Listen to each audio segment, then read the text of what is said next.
The gunfire hadn't stopped for 4 minutes, and Elena Vega had not moved from the doorway of room 214. That was the part nobody at Cortland Memorial Hospital would ever fully explain afterward, when the story got told and retold in break rooms and family dinners, and eventually, months later, in a congressional briefing room nobody expected it to reach. They would talk about the blood, the screaming, the way Dr. Bennett Cross had frozen against the nurse's station with his hands pressed flat to his chest like a man trying to hold his own ribs together. They would talk about the 4 masked men in the east stairwell, the zip ties, the 2 hostages already on their knees in the family waiting room. But none of them would ever quite manage to explain the stillness, the specific quality of it, the way Elena Vega, a nurse nobody in that building had bothered to learn much about in 8 months of employment, had simply stopped being afraid at the exact moment everyone else started. She was 31 years old. She stood 5'6" in flat shoes, which she always wore, and she kept her dark hair pulled back in a low, unremarkable knot that never seemed to catch anyone's attention, which was precisely the point.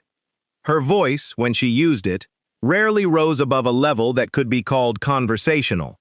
She apologized when other people bumped into her. She let residents finish their sentences even when they were wrong.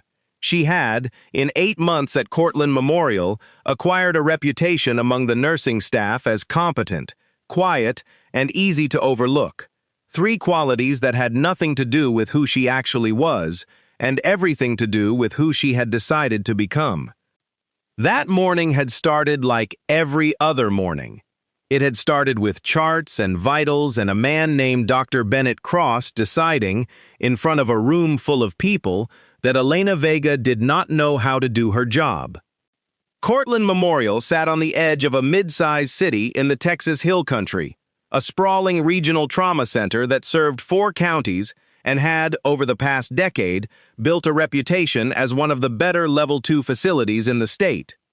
It had clean floors and a well-funded ER and a chief of surgery who believed, with the particular certainty of a man who had never seriously been contradicted, that the hospital's success was a direct extension of his own competence.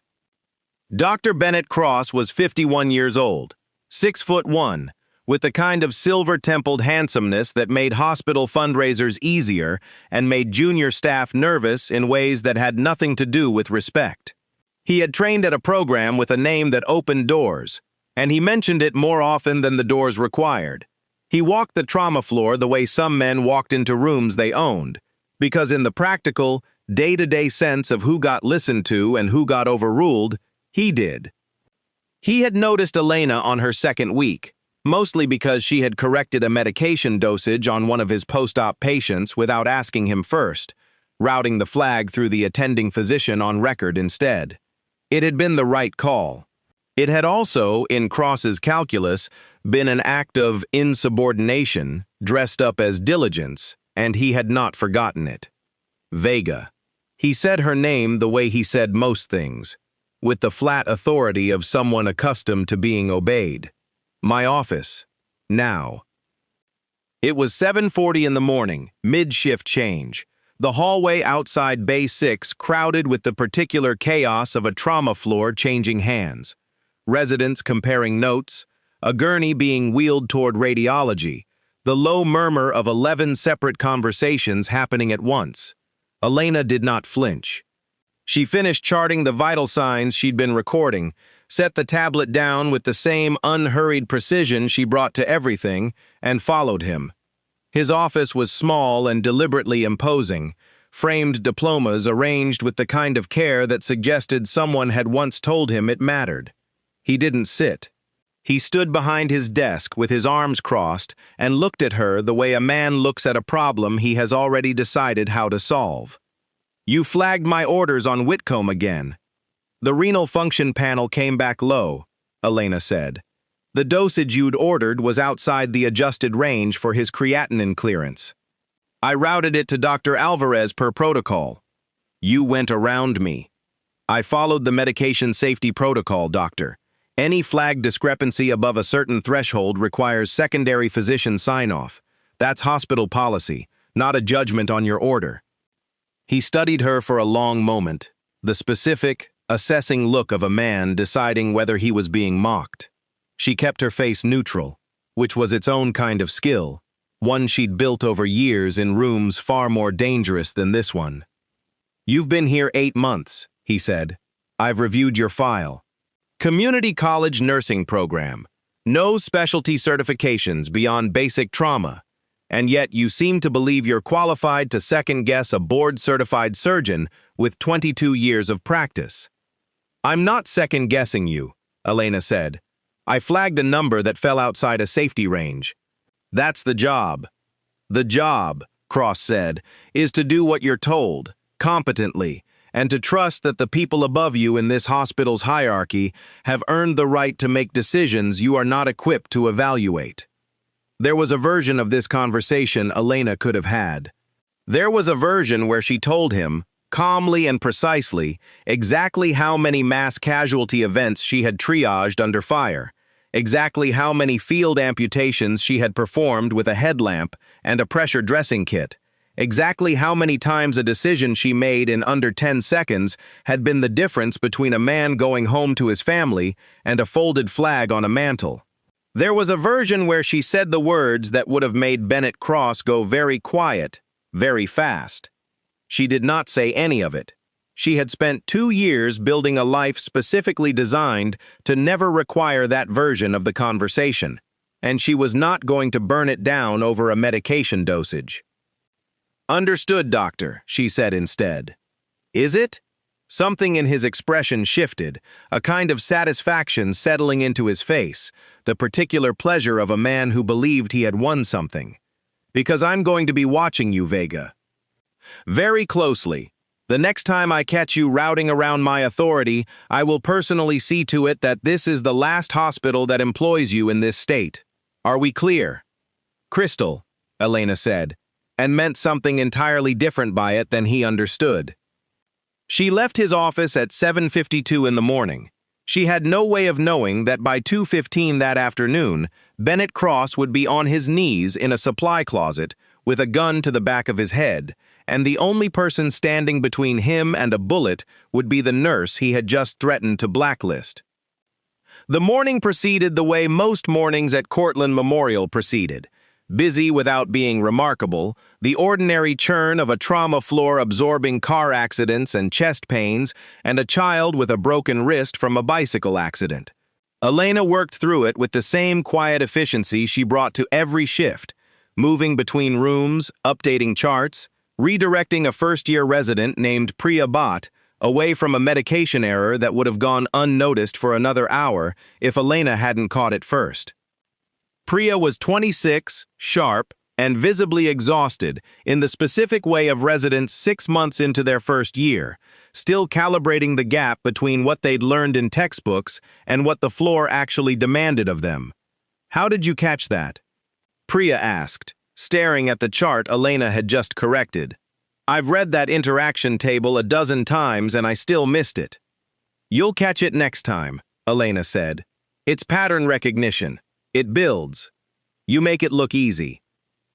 "It's not easy," Elena said. "It's practiced. Those are different things." Priya looked at her for a moment with the particular curiosity of someone encountering a person who didn't quite fit the shape they'd been given. "Where'd you train before here?"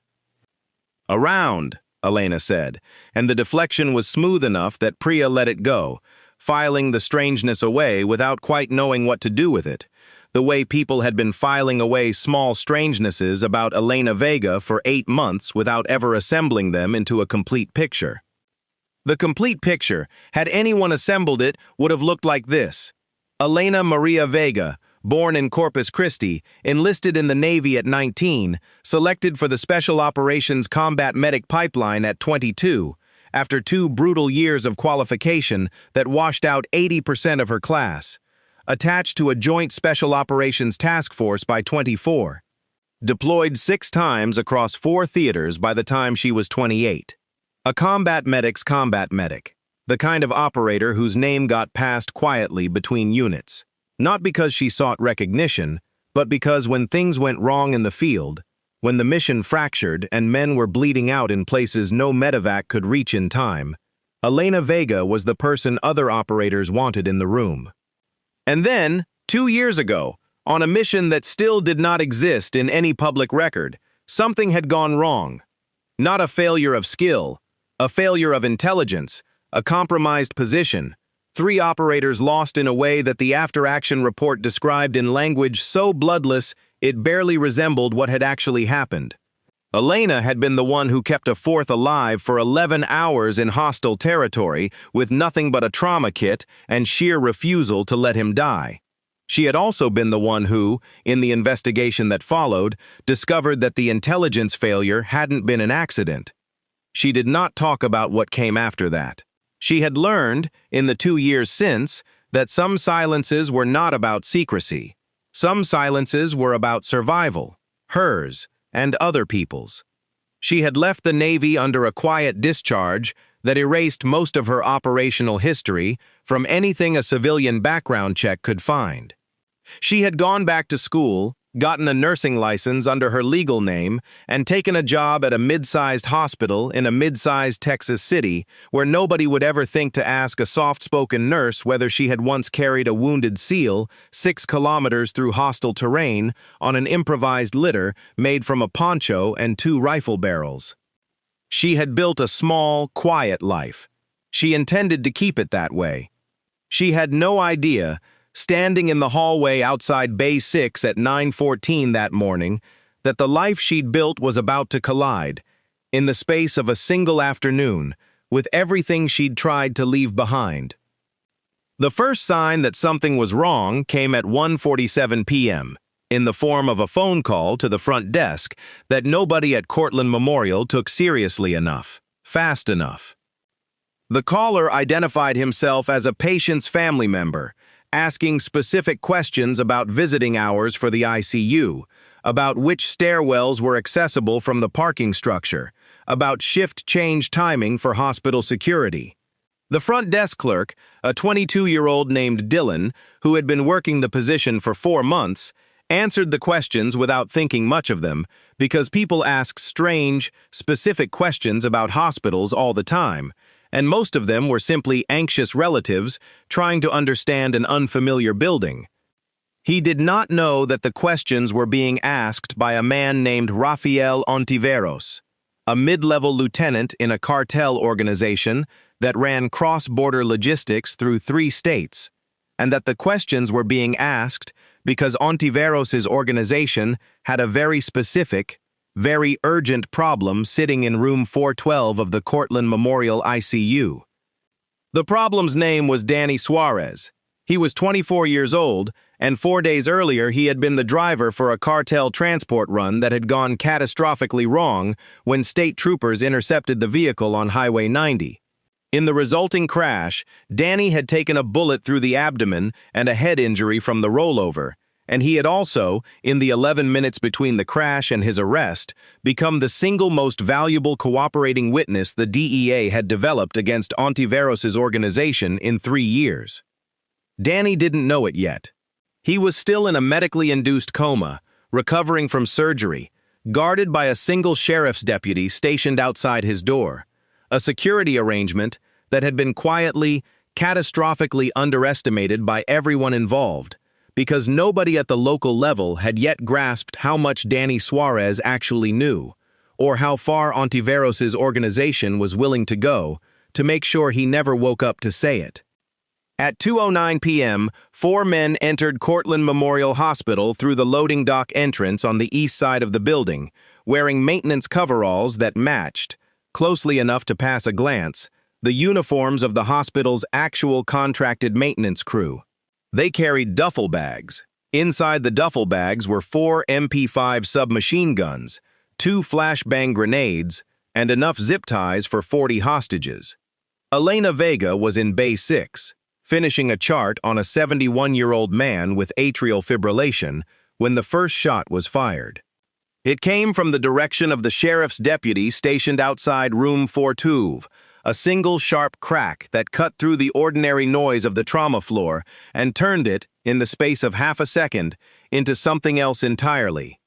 The deputy, A 29-year-old named Corbin Hale, who had never in 6 years of service drawn his weapon outside a firing range, had gone for his radio a half-second too slow, and the man who shot him, the lead of the four, a broad-shouldered operator who went by Reyes inside Ontiveros's organization, did not wait to confirm the kill before moving toward the ICU doors.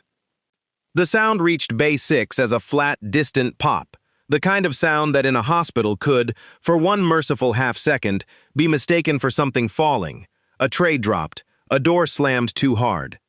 Then the second shot came, closer, and the screaming started, and there was no more room for merciful mistakes about what the sound was. Elena's body did something that the rest of the staffs did not. While nurses and residents and a phlebotomist wheeling a cart of blood draw supplies all froze. The universal involuntary paralysis of civilians encountering gunfire for the first time, a half-second to a full second of the brain simply refusing to process what the ears had just told it. Elena moved. It was not dramatic. That was the thing nobody would understand correctly in the retellings later, the thing that made the security footage, when investigators finally reviewed it, so unsettling to watch. She did not gasp. She did not freeze and then react. She set down the tablet in her hand with the same controlled motion she used for everything, and in the same motion, without any visible transition, she was already moving toward the door of Bay 6, her body dropping instinctively into a lower, more balanced stance, her eyes already sweeping the hallway for angles, exits, cover, threat vectors, the specific geometry of a room under fire that 4 separate branches of the United States military had spent years training into her, and that 2 years of quiet civilian life had done nothing to erase. "Down," she said, and her voice, for the first time in 8 months at Cortland Memorial, was not conversational. It was flat and carrying and absolute, the kind of voice built to be obeyed in a burning building. And the 4 other people in Bay 6, a nurse named Odalise, a first-year resident, the elderly patient's wife, and a 50-year-old orderly named Frank, dropped to the floor because some ancient, unreasoning part of them recognized the register of the command, even though none of them had ever heard Elena use it before. She was at the door in under 2 seconds, her back against the frame, one eye risking the angle into the hallway. What she saw confirmed everything she'd already calculated from the sound alone. A man in gray coveralls, submachine gun raised, moving with the deliberate, economical gait of someone who had done this before. Not a panicked spree, not chaos, but a controlled tactical entry with a specific objective. Behind him, a second man was pulling zip ties from a duffel bag and forcing 2 visitors from the family waiting room to their knees. This wasn't a robbery. This wasn't a psychotic break. This was an operation, organized, resourced, and moving, with a clear sense of purpose toward the ICU. Toward room 412. Elena's mind, in the space of perhaps 3 seconds, assembled a version of the situation that nobody else in that hallway could have assembled, because nobody else had the specific, brutal vocabulary of experience required to read it. 4 operators, minimum, given standard tactical doctrine for a facility this size, suppressed movement discipline, a clear extraction or elimination objective centered on a single room. This was not a hospital being attacked at random. This was a hospital being used as the site of a targeted operation, and somewhere in this building was the reason. She thought, briefly, and with a kind of grim clarity, of the sheriff's deputy she'd seen that morning stationed outside room 412, a young man who'd smiled at her in the hallway and asked if the coffee in the break room was any good. She did not yet know his name was Corbin Hale. She did not yet know he was already dead. But she understood, with the fast, cold logic of someone who had assessed 100 deteriorating tactical situations before this one, that whoever was in that room was the reason 4 armed men were moving through her hospital with the calm confidence of people who expected to succeed. "Odalis!" Elena's voice was still low, still flat, still absolute. "Get everyone in this bay into the supply closet. Lock it from the inside. Do not open it for anyone who doesn't say my name." Elena, what? Now. Odalis moved. Whatever question had been forming in her face dissolved in the face of the specific certainty in Elena's voice, the kind of certainty that made argument feel not just unwise but somehow beside the point. She began herding the patient's wife and the resident toward the supply closet at the back of the bay. Elena did not follow them. She had already made the calculation, the fast triage math that had governed her entire adult life. The safest thing for her personally was to get in that closet and wait for law enforcement. The right thing, the thing that would actually save the most lives in the next 10 minutes, was almost certainly something else entirely. She looked down at herself. Blue scrubs, a stethoscope, flat rubber-soled shoes, a hospital badge on a lanyard. No weapon, no radio, no comms, no team. It would have to be enough. It had been enough before, in worse circumstances than this one, and she had learned a long time ago that waiting for ideal conditions was a luxury nobody in her line of work had ever actually been given. She stepped back into the hallway. Dr. Bennett Cross was 2 hallways away when the shooting started, standing at the nurse's station, reviewing a chart with the particular performative slowness of a man who wanted everyone around him to understand how busy and important his time was. He heard the first shot and, like most of the staff around him, froze, the natural human response, the brain's half-second refusal to accept what the ears had reported. By the second shot, he understood. By the third, he was moving, but not toward the sound, not toward the danger, not toward anything resembling the leadership the framed diplomas on his office wall implied he was capable of. He was moving toward the nearest door, a supply closet off the main corridor, and he was moving fast, shoving a first-year resident out of his path without a glance back to see if she'd fallen. She had. Her name was Priya Bhatt, and she went down hard against the corner of the nurse's station, her wrist bending at an angle that would later require a splint, and she stayed down for a moment, stunned, exposed in the open hallway, while the man who outranked her fled toward safety without checking whether she was alive. This was the moment, if anyone had been keeping careful score of the day's smaller cruelties layered against its larger horror, that would matter most in the story people told afterward about Bennett Cross. Not the medication dosage argument that morning, not the threats in his office. This, a 51-year-old chief of surgery, a man who had spent 2 decades being told he was exceptional, running from danger, and leaving a 26-year-old resident bleeding on the floor behind him without a backward glance. Elena reached Priya 4 seconds later. She didn't slow down to assess the situation with words. She assessed it the way she assessed everything, with a fast, silent read of the resident's posture, the angle of the wrist, the dazed but present look in her eyes that told Elena she was conscious, oriented, not in immediate danger of dying from this particular injury even if it hurt considerably. "Can you move?" Elena asked, crouching, her eyes still tracking the hallway behind her. Yes, I think so." Priya's voice was shaking. Somewhere down the corridor, a third shot rang out, closer now, and a woman screamed. "Then move! Supply room, second door on your left. It's got a keycard lock. Get in, get low, stay away from the door. Go." Priya went. She would remember, months later, giving statements to investigators, that the thing she remembered most clearly about those 10 seconds was not the fear, but the strange, steadying quality of Elena's voice. The way it had made the impossible situation feel, for just a moment, survivable, organized, like there was a plan, even if Priya herself had no idea what it was. Elena watched her go, confirmed the door was secure, and turned back toward the sound of the gunfire, toward the ICU, toward room 412 and the 4 armed men closing in on it, moving, once again, toward exactly the kind of danger that every rational impulse in a normal person's body would have screamed at them to run from. She was not, in any way that mattered in that hallway, a normal person. She had not been one for a very long time.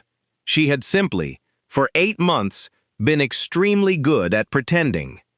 Rafael Ontiveros stood in the ICU corridor, outside room 412, with the calm, unhurried posture of a man overseeing a task that was, in his assessment, essentially already complete.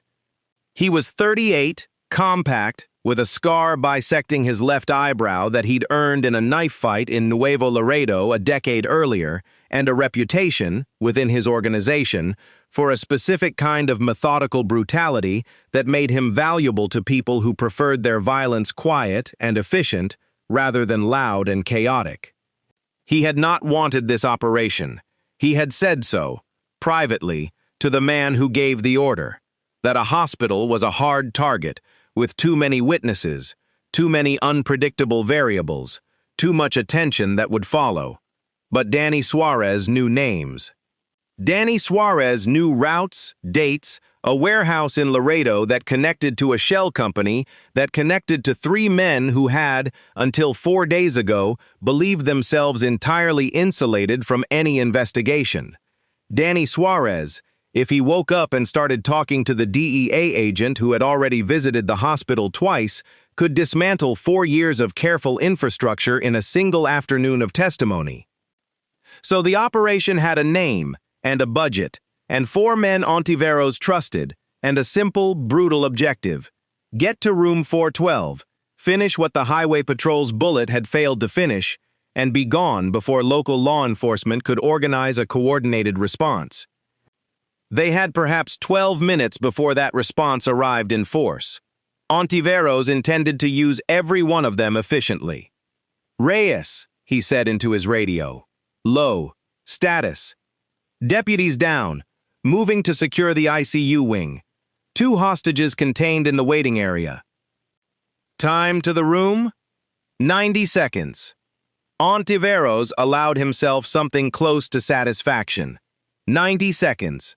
Then a suppressed round through Danny Suarez's skull, and a controlled withdrawal through the loading dock before the first patrol car arrived. Clean, contained. The kind of operation that would generate headlines for a week, and then quietly disappear from the news cycle the way most cartel violence eventually did in a country with a short attention span for problems it preferred to imagine were happening somewhere else. He had not accounted for Elena Vega.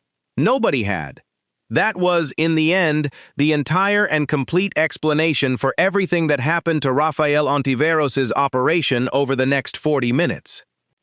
Elena moved through the hospital the way she had once moved through compounds in 3 countries she was still not permitted to name aloud. Low, fast, using doorways and corners as cover, reading the sound of boots and voices ahead of her to build a picture of positioning before she ever had to risk a direct line of sight. She had no weapon. She had, within 90 seconds, acquired one: a fire extinguisher from a hallway mount, heavy enough to be genuinely dangerous in the right hands, and a scalpel from an unattended supply cart that she slid into the waistband of her scrubs with the automatic, unhesitating competence of someone improvising battlefield equipment for the 1,000th time in her life.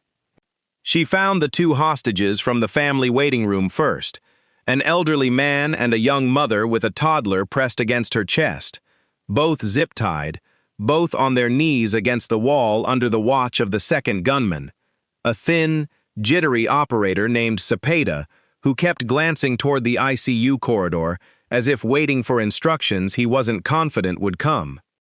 Elena assessed him from the corner of the corridor in under 4 seconds. Distracted. Weapon held competently but not with full attention on his sector. 2 civilians directly in his line of fire if she engaged from the front. Not an ideal angle. She waited. It took 90 more seconds.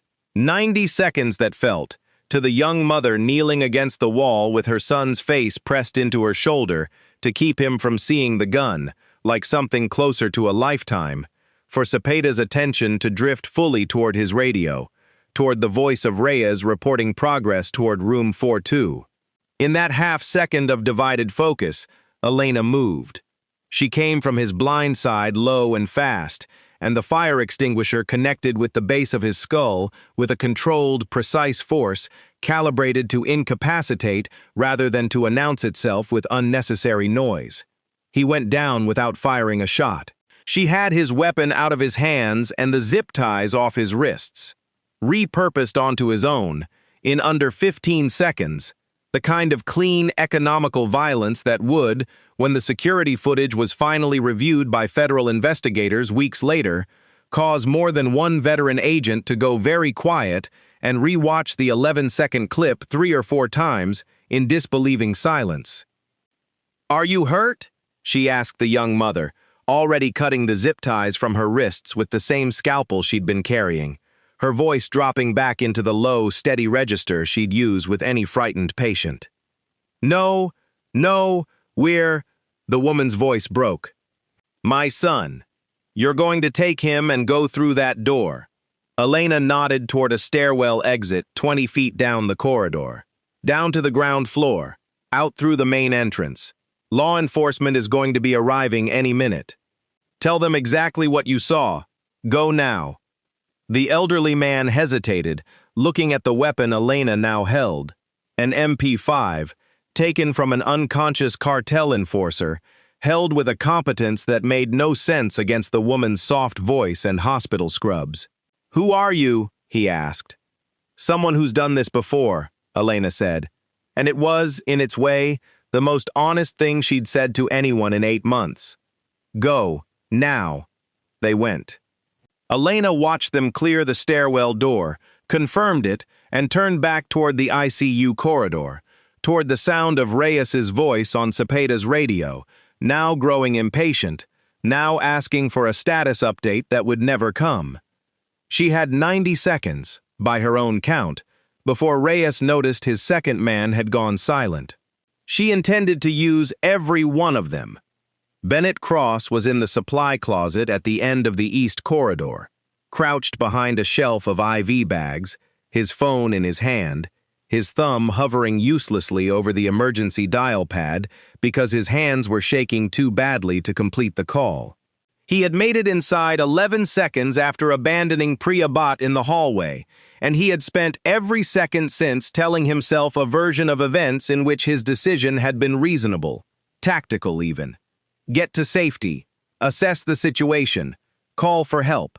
A leader's decision, he told himself, even as some smaller, more honest part of him understood exactly what it had actually been. He heard footsteps outside the door and went rigid, pressing himself deeper into the narrow gap between the shelving and the wall. The door opened.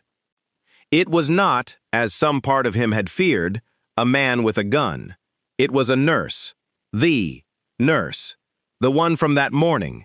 Vega, standing in the doorway with an expression that gave away nothing at all, holding a submachine gun with a grip and a bearing that made absolutely no sense, given everything he had believed about her 8 hours earlier. He stared at her. She looked at him for perhaps 2 full seconds, and in those 2 seconds, something passed across her face that he would spend a long time afterward trying to name and never quite managed to. Not contempt, though he would have understood contempt. Something closer to a kind of weary, clinical recognition, the specific expression of someone encountering a category of person she had encountered many times before and had long ago stopped being surprised by. "There's a resident bleeding in the main corridor," Elena said. Her voice was flat, unhurried, entirely without accusation, which somehow made it worse. "You left her there." There were people with guns." "I'm aware," Elena said. "Stay in this closet. Lock the door behind me. Do not come out until you hear 3 knocks and my voice saying your name. If you hear anything else, do not open this door for any reason." "Who are you?" Cross's voice cracked on the question, all the authority of that morning's office confrontation entirely gone, replaced by something small and frightened that he would spend a long time afterward being deeply ashamed of. Elena didn't answer. She was already gone, the door closing behind her, and Bennett Cross sat alone in the dark among the IV bags, listening to the sound of his own breathing and trying to reconcile the woman who had just walked away from him with the nurse he had threatened, that morning, to have blacklisted from every hospital in the state. Reyes noticed Cepeda's silence at almost exactly the moment Elena had predicted he would, 90 seconds after the last transmission, and his voice came over the radio with the sharper edge of a man recalibrating a plan that had just developed an unexpected variable. Cepeda, status. Nothing. Cepeda, respond.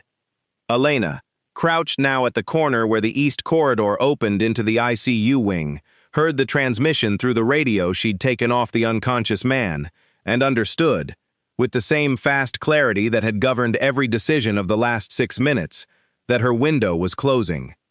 Reyes would either send someone to check on his missing man or accelerate the timeline on room 42, and either way, the next several minutes were going to determine whether Danny Suarez lived long enough to say a single word to a federal investigator. She risked a look around the corner. The ICU wing's central corridor stretched 40 feet toward room 42, lined with the closed doors of a dozen critical care rooms, fluorescent lights humming with the specific institutional indifference of hospital lighting, entirely unaware that it was illuminating what was about to become the single most consequential 40 feet of Elena Vega's second life. 2 men were visible. Reyes, near the nurses' station at the wing's center, radio in hand, weapon held at a low ready, and a third man she hadn't yet accounted for, tall, heavy-set, positioned directly outside room 412's door, clearly the one tasked with the actual execution once Reyes gave the signal to proceed. A fourth man, by her count, remained unaccounted for. That mattered. In her experience, the unaccounted-for variable in any tactical situation was usually the one that got someone killed. She pulled back from the corner and ran the calculation one more time, the same cold arithmetic she had run 100 times before in situations with considerably higher stakes and considerably better equipment than a stolen submachine gun and a hospital scalpel. 2 visible threats, 1 unaccounted for.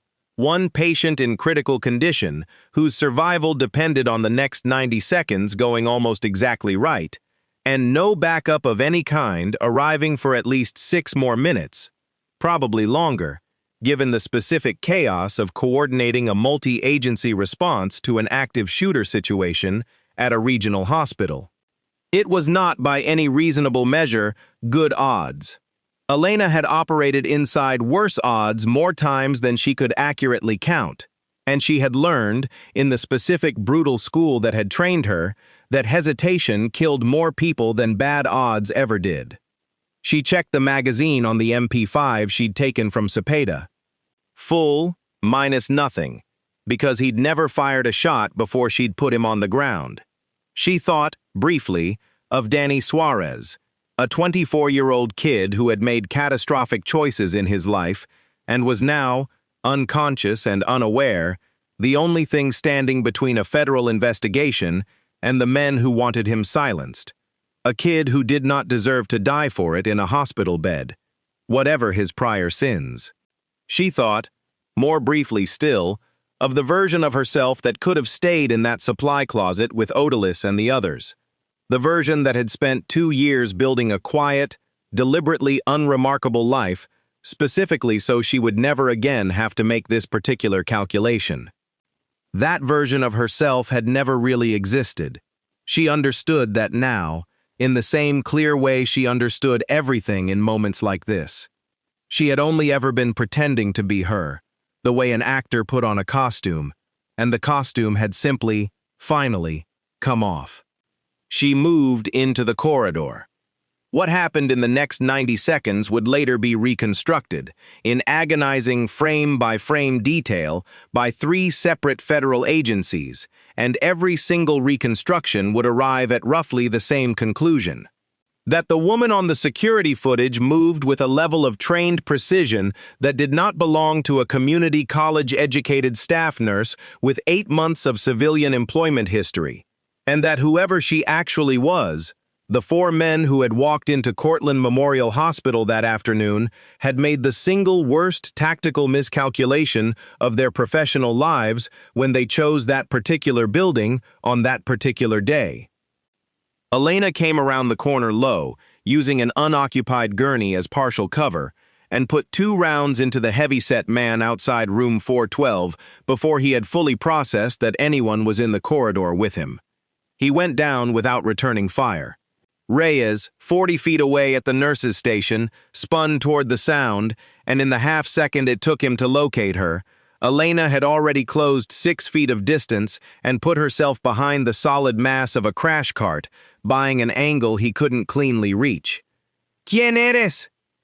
Reyes shouted, and fired a burst that chewed splinters out of the crash cart's frame, and Elena, from behind it, did the math on his position, his angle, the geometry of the corridor, and made a decision that a person without her specific training would never have considered.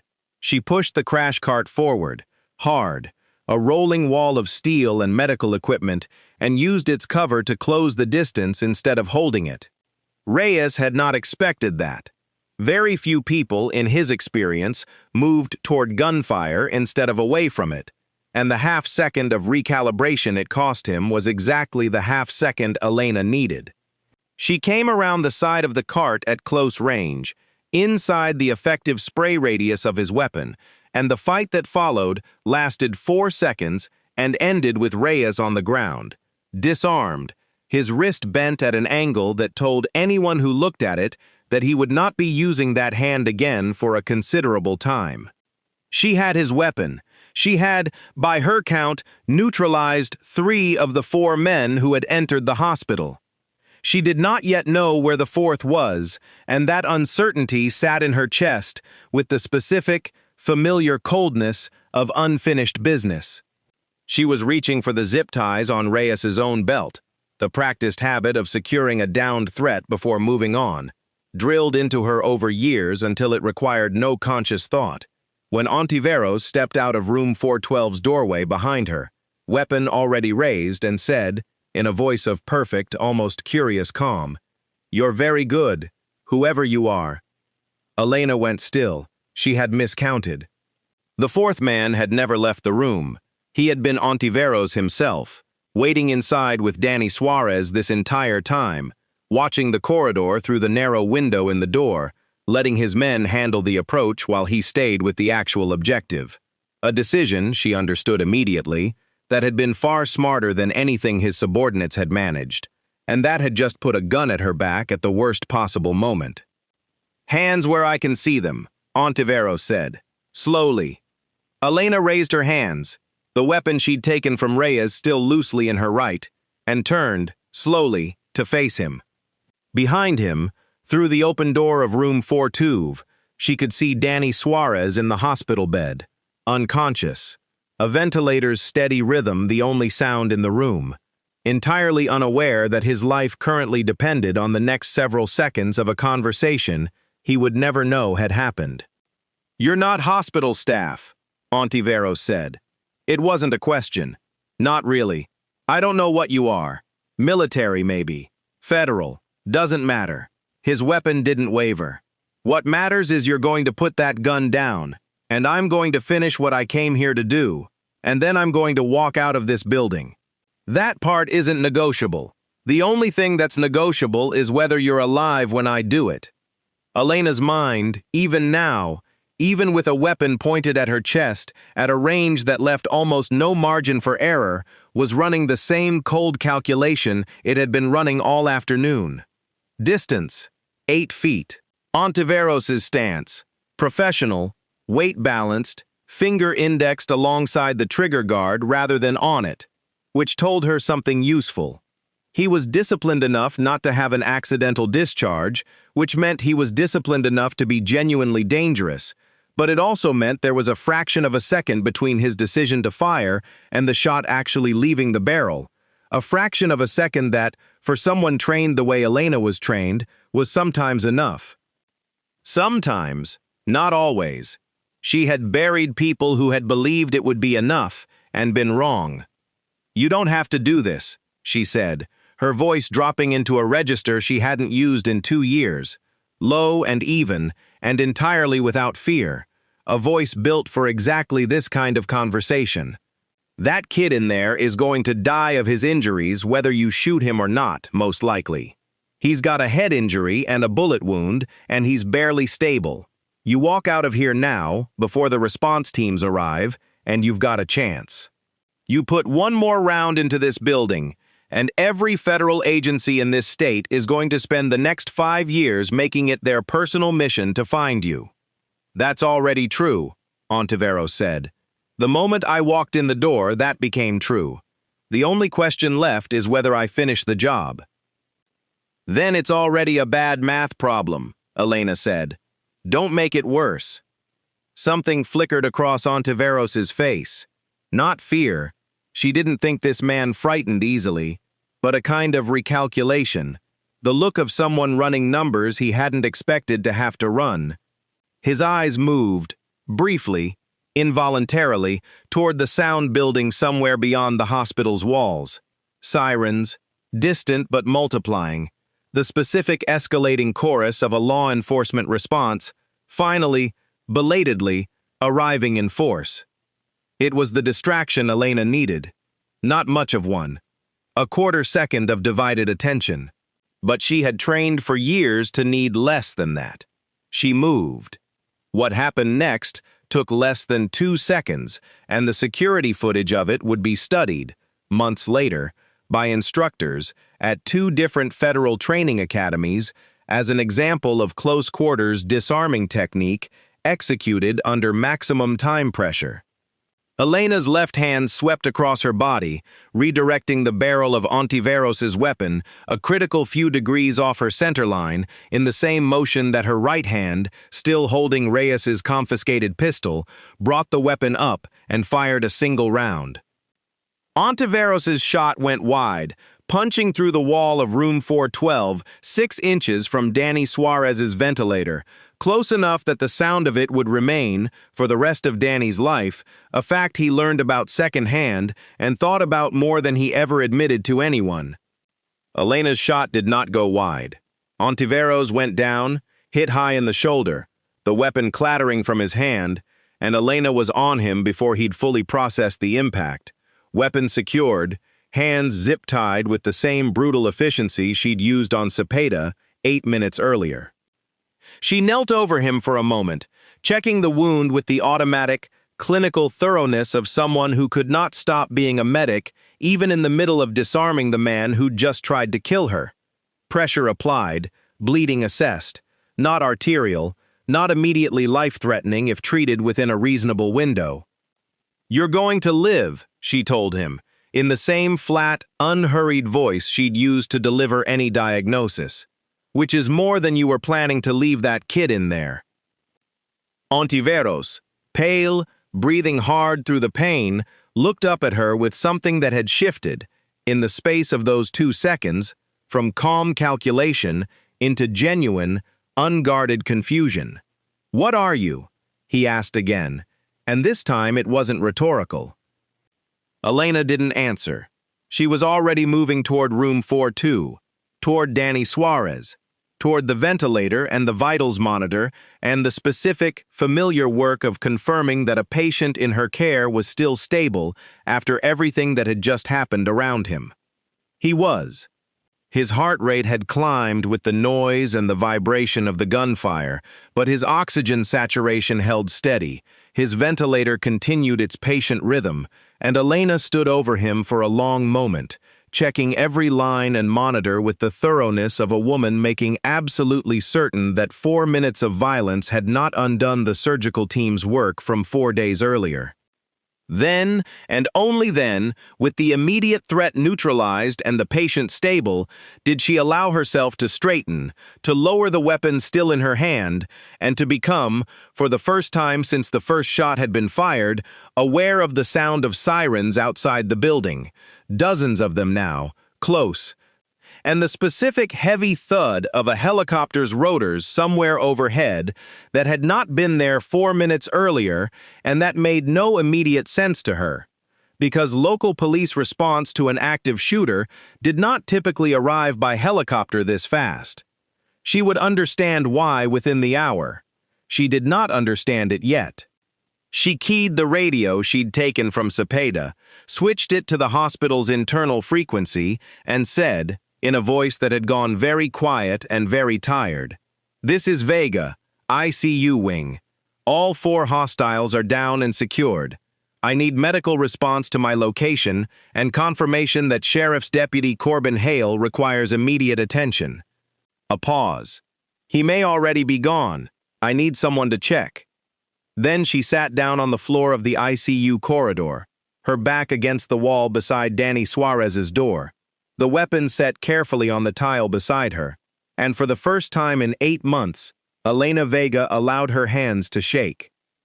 The first uniformed officers reached the ICU wing 4 minutes later and found a scene that none of their training had adequately prepared them to process.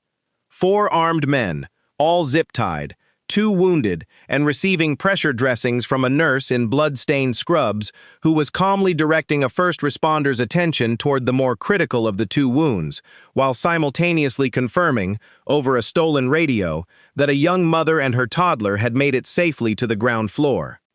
"Ma'am," the lead officer said, weapon still raised, uncertain how to categorize what he was looking at. "I need you to put your hands where I can see them." Elena raised her hands without argument, without irritation, with the same unhurried compliance she'd shown Bennett Cross that morning when he'd threatened her career.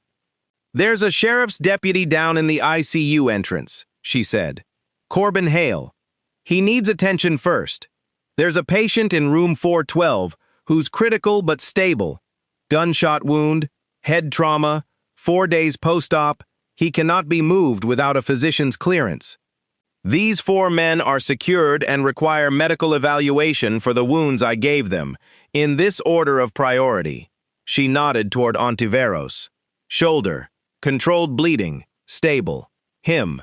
She nodded toward Reyes. "Fractured wrist, no other injuries. Those 2 are unconscious but breathing. Blunt trauma, will need evaluation for concussion." The officer stared at her. Around them, more responders were arriving. Police, then paramedics, then, within another 6 minutes, a coordinated federal response that arrived with a speed and organization that made absolutely no sense for what should have been, from the outside, a local hospital shooting. Elena did not yet know why the federal response had arrived so fast, so heavily resourced, with personnel who moved with a bearing that separated them immediately from the local officers around them. She would understand within the hour. For now, she simply sat where she was, hands raised, blood on her scrubs that was not her own, and waited for someone to tell her what came next. She had, she thought distantly, spent 2 years building a life specifically designed to avoid this exact moment. The moment where the careful architecture of her ordinary, unremarkable existence came apart in full view of everyone around her. She had built it carefully. She had maintained it faithfully. And in the space of 11 minutes, it had come apart completely, and there was no way to put it back together, and some small, exhausted part of her recognized, even in that moment, that she had perhaps always known this day was coming. She just hadn't expected it to arrive dressed as a Tuesday afternoon shift at a hospital in the Texas Hill Country. Special Agent Marisol Cray of the DEA had been sitting in a car outside the hospital's main entrance for 11 minutes before she got out of it. And in those 11 minutes, she had run through the same sequence of thoughts 3 separate times, each pass arriving at the same unsettling conclusion. Danny Suarez was her case. She had spent 3 years building the investigation that had, 4 days ago, culminated in his arrest, and she had visited him twice since he'd come out of surgery, waiting for the moment he'd be lucid enough to talk. When the call came through, active shooter at Cortland Memorial, ICU wing, targeted assault, her first assumption had been the obvious one. Ontiveros's organization had found out what Danny knew and moved to silence him before he could testify. Her second assumption, formed somewhere around minute 6 of listening to radio traffic describing 4 armed men neutralized by hospital staff before local law enforcement even arrived on scene, was that the situation made no sense according to any version of events she understood.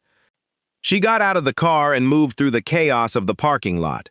Ambulances, police vehicles, a growing perimeter of yellow tape, toward the hospital entrance, badge already out, and it was there, in the lobby, that she first saw Elena Vega being walked out of an elevator by 2 uniformed officers, hands still raised, blood on her scrubs, moving with a calm, controlled gait that immediately, instinctively, told Cray something was different about this particular witness.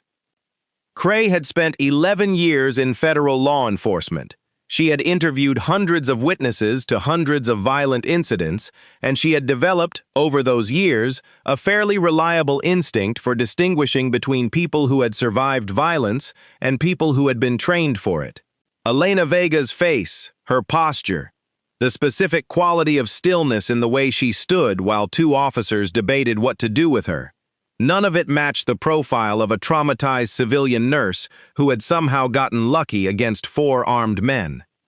"I need to speak with her," Cray said to the nearest officer, badge raised. "She's a suspect in an ongoing—" "She's not a suspect," Cray said. "Look at her. She just neutralized 4 cartel operators with a fire extinguisher and a stolen sidearm and kept a federal witness alive doing it. I need 5 minutes." The officer, uncertain, glanced toward his supervisor, who was equally uncertain, and in the confusion of the moment, Cray simply walked past both of them toward Elena, who watched her approach with the same unreadable calm she'd shown everyone else in the last 20 minutes. "Elena Vega?" Cray asked. "That's right. Agent Marisol Cray, DEA. I need to ask you some questions about what happened here today." "Of course," Elena said. "After Deputy Hale is confirmed stable, and after I know Danny Suarez has been moved somewhere secure. Those are the priorities right now, not my statement."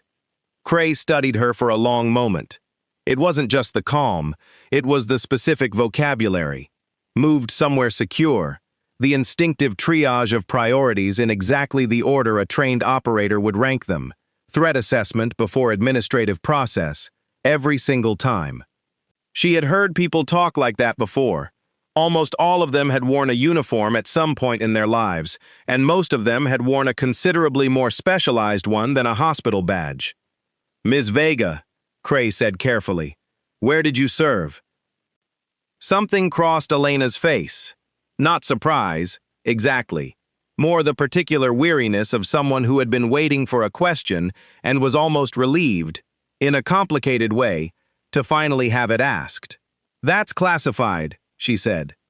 "And I'd genuinely appreciate it if we could keep it that way for as long as possible. I have a life here I'd rather not lose." Cray held her gaze for a moment, then nodded, slowly, filing the non-answer away with the specific respect one professional extends another. "Understood," she said. "For now." Bennett Cross emerged from the supply closet 19 minutes after the last shot had been fired, prompted out by 3 sharp knocks and a voice he recognized, though it took him a moment to place it. Not because the voice itself was unfamiliar, but because everything about the day had become, in the space of 20 minutes, thoroughly unfamiliar. "It's over," Elena said through the door. "You're safe. Come out." He opened the door to find the hallway transformed. Police tape, federal agents, paramedics working on a wounded man he vaguely recognized as one of the intruders, and Elena Vega standing at the center of it all, blood on her scrubs, giving a statement to a woman with a DEA badge with the same unhurried, precise clarity she'd used to correct his medication order that morning. He stood in the doorway of the supply closet for a long moment, processing.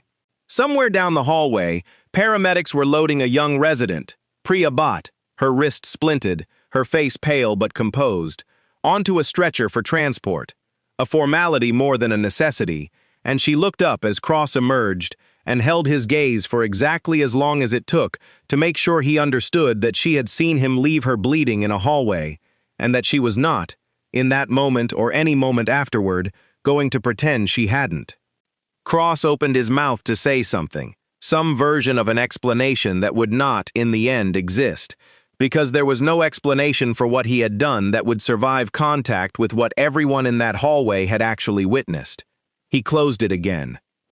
Elena finished her statement to Agent Cray and turned, finally, to look at him, the man who had, 11 hours earlier, threatened to end her career for correctly flagging a medication error, and who had, 4 hours after that, run from an active shooter and left a bleeding resident on the floor behind him. "You should get that looked at," she said, nodding toward a small cut above his eyebrow he hadn't even noticed, acquired at some point during his scramble into the closet. Her voice held no cruelty in it, no satisfaction, nothing that could be mistaken for triumph. It held, if anything, something closer to simple, exhausted clinical assessment, the same tone she'd use for any patient. "Vega," he said, and her name came out of him differently than it had that morning, all the flat authority gone from it. I need to understand what just—" "Not right now, doctor," Elena said. "Right now I need to finish my statement, and you need medical attention, and there's a resident on that stretcher who left half of her blood on your hallway floor because you didn't stop to check if she was alive." She held his gaze for one more moment. "We can talk later, if you want to." She turned and walked back toward Agent Cray, and Bennett Cross stood alone in the wreckage of the ICU corridor, understanding, with a clarity that would follow him for a very long time afterward, that whatever he had believed about himself that morning, competent, respected, the natural authority of the room, had just been quietly, thoroughly, and permanently dismantled by a nurse he had spent 8 months underestimating. He did not yet know the smallest part of who she actually was. That understanding was still hours away. But the shape of his own smallness, by comparison, had already become impossible to unsee. The helicopter Elena had heard from inside the ICU corridor landed on the hospital's rooftop pad 40 minutes after the last shot was fired, and it was not, as the local police captain briefly assumed, a second wave of federal reinforcements or a news helicopter that had somehow gotten unauthorized clearance. It was a Navy MH-60, unmarked beyond a small unit designation that meant nothing to anyone on the ground except the 2 people who understood exactly what it signified, and it had been scrambled from a base 300 miles away the moment a very specific flag had tripped in a system that almost never tripped at all. The flag was Elena's real name, run through a background check by Agent Cray's office as a matter of routine procedure. The kind of database query performed 100 times a day across 100 federal offices, and one that, in Elena's case, had not returned a normal civilian record. It had returned a classification marker so restricted that the system itself had automatically generated a notification to a command structure Cray didn't have clearance to know existed, and that notification had, within 11 minutes, resulted in a phone call to a Rear Admiral named Thomas Bellwether, who had once commanded a joint special operations task force that Elena Vega had served under, and who had spent 2 years believing that one of his best combat medics had simply vanished into a quiet civilian life she'd earned the right to disappear into. He had not expected to see her name attached to an active shooter incident at a hospital in Texas. He had, upon seeing it, boarded a helicopter within 19 minutes. Elena was still in the ICU corridor, finishing her 3rd round of statements with a rotating cast of federal agents, when word reached her that a military helicopter had landed on the roof and that its passenger was asking for her by a name none of the agents around her recognized. "Valkyrie," the young officer relaying the message said, stumbling slightly over the unfamiliar word. "He said to tell you, Valkyrie. Does that mean anything to you?" Elena went very still.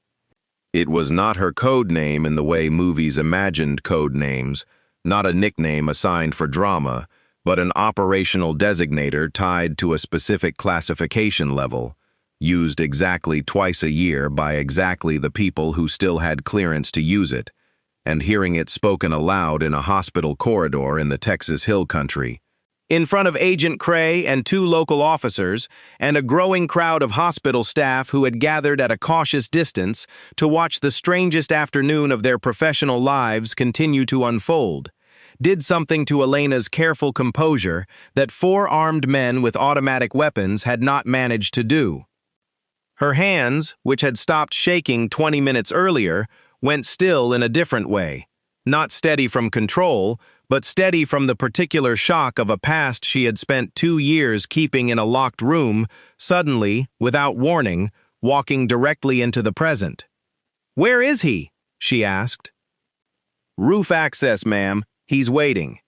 Rear Admiral Thomas Bellwether was 61 years old, silver-haired, built with the compact, economical solidity of a man who had spent 38 years in the Navy and had never once let his body soften into the comfortable authority of a desk job. He stood on the hospital's rooftop helipad in a flight suit rather than dress uniform, having boarded the helicopter with no time to change into anything more formal, and when Elena stepped through the rooftop access door, he turned toward her with an expression that held, in roughly equal measure, relief, disbelief, and something that looked almost like grief for the 2 years he had spent not knowing whether she was even alive. "Senior Chief," he said. The rank landed on Elena like a physical weight. It had been 2 years since anyone had used it. She had, in some careful, protected part of herself, assumed she would never hear it again, that the version of her life it belonged to had been sealed shut, with the same finality as the classified files documenting the mission that had ended it. "Admiral," she said, and her voice, for the first time all afternoon, was not entirely steady. He crossed the rooftop toward her, and for a moment neither of them said anything else. The specific silence of two people who had once shared something neither language nor rank fully captured, and who had each spent 2 years wondering, in their own private ways, what had happened to the other. "We were told you'd requested a quiet separation," Bellwether said finally. "Full discharge, sealed record, no forwarding information. I signed off on it myself because I understood why you needed it, after what happened. But I want you to know that not knowing whether you were all right, that was the hardest part of the last 2 years for me. Harder than I expected it to be." "I'm sorry," Elena said. "I needed to disappear, completely. I didn't know how else to do that without cutting off everyone who might have looked for me." "I understand." He studied her for a long moment, taking in the blood on her scrubs, the exhaustion behind her eyes, the specific stillness of someone who had, an hour earlier, put 4 armed men on the ground with a fire extinguisher and a scalpel and her own 2 hands. "Cray's office sent over the preliminary incident report while I was in the air. I read it twice. I wanted to make sure I was reading it correctly." "It's accurate," Elena said.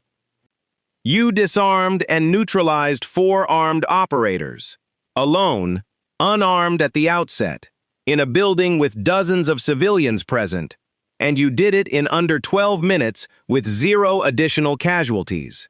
He said it slowly, the way a man says something he needs to hear himself say, aloud, to fully absorb it. "You saved a federal witness, 2 hostages, and I understand from Agent Cray that you also stabilized a wounded operator's injury after neutralizing him, because you couldn't stop yourself from providing medical care even to the man who'd just tried to kill you." "He was still a patient," Elena said. "That doesn't stop being true just because of what he was trying to do." Bellwether looked at her for a long moment, and something in his weathered face shifted, softened, the particular expression of a commanding officer recognizing, all over again, exactly why this specific operator had once been the person every unit wanted assigned to their team. "That," he said quietly, "is the single most Elena Vega sentence I've ever heard, and I've known you for 6 years." Below them, on the ICU floor, word had begun spreading through Cortland Memorial's staff with the particular speed of hospital gossip accelerated by genuine, world-altering strangeness. A nurse, their nurse, Vega, the quiet one nobody had really talked to in 8 months, had single-handedly stopped a cartel attack. A Navy helicopter had landed on the roof. A rear admiral had gotten out of it and addressed her by a rank nobody knew she had. Priya Bhatt, wrist splinted, sitting on a gurney in the hallway while a paramedic finished her paperwork, watched the ripple of the news move through the staff around her and thought, with a strange, aching clarity, about the conversation she'd had with Elena that very morning. You make it look easy. It's not easy. It's practiced. Those are different things. She had not understood, then, exactly how much weight was sitting underneath that sentence. She understood it now. Bennett Cross, sitting in the ER with a small bandage over the cut above his eyebrow, heard the words Navy Admiral and combat record passed between two nurses at the station nearby, and felt something in his chest that he did not have a comfortable name for. Not quite shame, though shame was close, and not quite fear, though there was a version of fear tangled somewhere in it too. It was the specific, disorienting sensation of watching the ground beneath a lifetime of assumptions shift without warning, the particular vertigo of a man realizing that the person he had threatened to blacklist that morning had, by every measure that actually mattered, more courage and competence in her smallest finger than he had managed to demonstrate in his entire day. He did not yet know the full scope of what she'd done, or who she actually was. He would learn it, in careful pieces, over the following hours, and each piece would cost him something further of the certainty he had walked into that morning, believing was simply the natural order of a hospital hierarchy he had spent 2 decades at the top of. On the rooftop, Bellwether had grown quiet for a moment, looking out over the hospital's parking lot, the flashing lights, the news vans that had begun arriving with the particular speed of a story, too dramatic for any local station to ignore. When he spoke again, his voice had changed register, moved from the relief of the reunion into something more careful, more deliberate. "There's something else," he said. "Something you're owed knowing, and I'd rather you hear it from me than read it in a declassification packet 6 months from now." Elena felt something in her chest tighten. "The investigation," she said. "Into the mission." "It's closed," Bellwether said. "As of 11 weeks ago." And you were right." He turned to face her fully. "The intelligence failure that got Reyes, Doyle, and Hutchins killed wasn't a failure. It was sabotage. A compromised asset inside the planning cell, selling positioning data to a broker who was selling it onward to 3 separate buyers, one of whom had a direct interest in your unit's target, failing to survive the operation. The investigation you tried to open 2 years ago, the one that got you quietly separated instead of listened to, it wasn't wrong. It was inconvenient to the wrong people at the wrong time."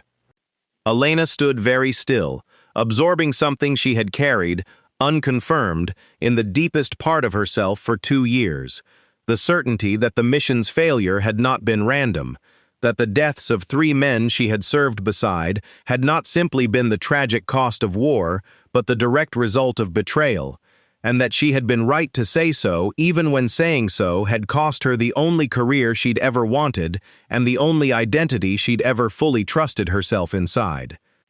"Who?" she said. It wasn't really a question, it was closer to a demand, quiet and absolute.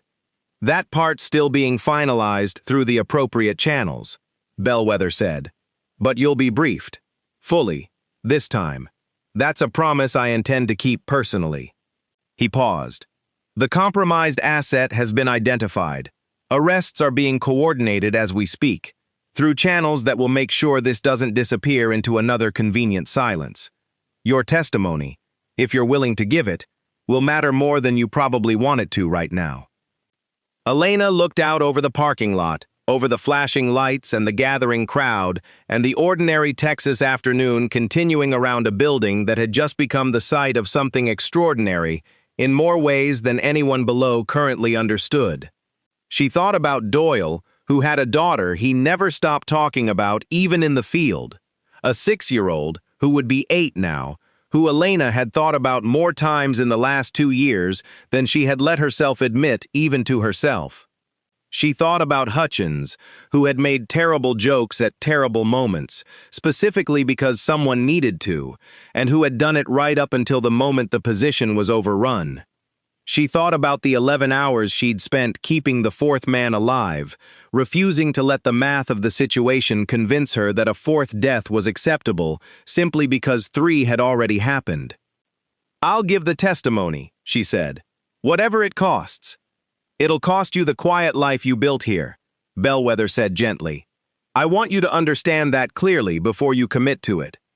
Once this becomes public, and given what just happened in this hospital today, in front of federal agents and a dozen witnesses and, I suspect, several news cameras currently parked outside, it is going to become public whether either of us wants it to or not. You're not going back to being an anonymous nurse in a mid-sized Texas hospital. That part of your life is over." Elena considered this with the same careful, unhurried clarity she brought to every decision that mattered. She thought about 8 months of quiet mornings, of charts and vitals and the specific, uncomplicated satisfaction of ordinary competent care for ordinary frightened patients. She thought about Priya Bhatt, asking how she'd caught the medication error, about the particular pleasure of teaching someone something true. She thought, too, about Bennett Cross, about the specific brand of institutional arrogance that had spent 8 months underestimating her precisely because she had let it, and about how much longer men like him got to keep doing that to people who couldn't afford, the way she ultimately could, to simply reveal the truth and watch the assumption collapse. "I built a quiet life because I needed one," she said finally. "I don't think I need it anymore. Not the same way." She looked at Bellwether directly. Doyle and Hutchins didn't get quiet lives. They didn't get any life at all, because someone decided their deaths were an acceptable cost of protecting something. "I've spent 2 years being quiet about that. I think I'm done." Bellwether nodded slowly, the specific nod of a commanding officer who had, once again, been reminded exactly why this particular operator had never really needed protecting in the way the institution around her had assumed she did. "Then let's go do this properly," he said. "There's a hospital administration downstairs that's about to have a very long day, and I think you're owed the chance to walk into that conference room on your own terms, for once." The conference room Cortland Memorial's CEO hastily assembled 90 minutes after the last shot had been fired was not large enough for everyone who wanted to be in it. Department heads, the hospital's legal counsel, 3 separate representatives from federal agencies, Agent Cray, and, at Bellwether's specific, quiet insistence, Bennett Cross, who sat near the back of the room with the particular posture of a man who understood, correctly, that whatever was about to be said would concern him directly and unfavorably. Elena had changed out of her bloodied scrubs into a spare set from the supply closet, her hair still pulled back in the same low knot she'd worn all day, and when she walked into the room beside Bellwether, still in his flight suit, the entire room went quiet, in the specific way rooms go quiet when everyone in them understands, simultaneously, that they are about to learn something that will permanently change how they understand a person they thought they already knew.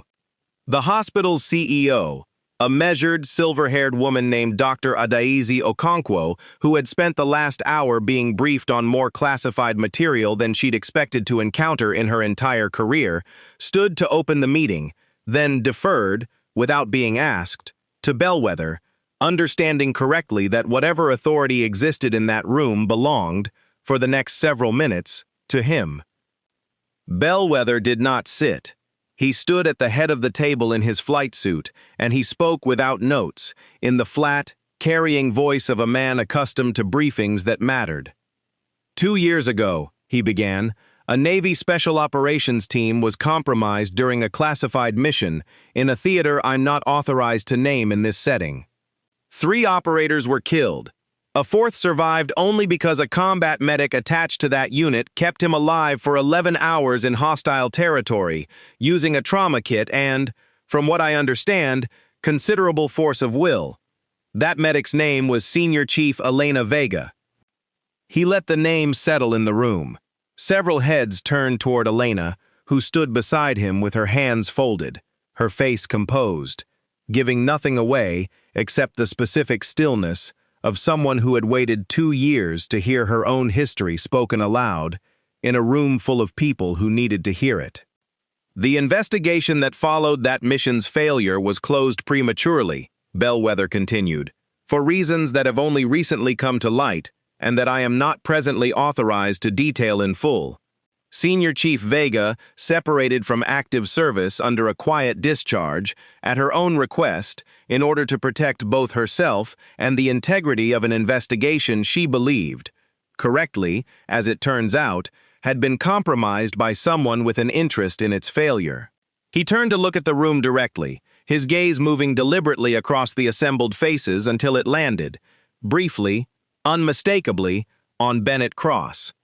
She has spent the past 8 months working as a nurse in this hospital, Bellwether said, under her own legal name, doing the work in front of her, exactly the way she has always done it.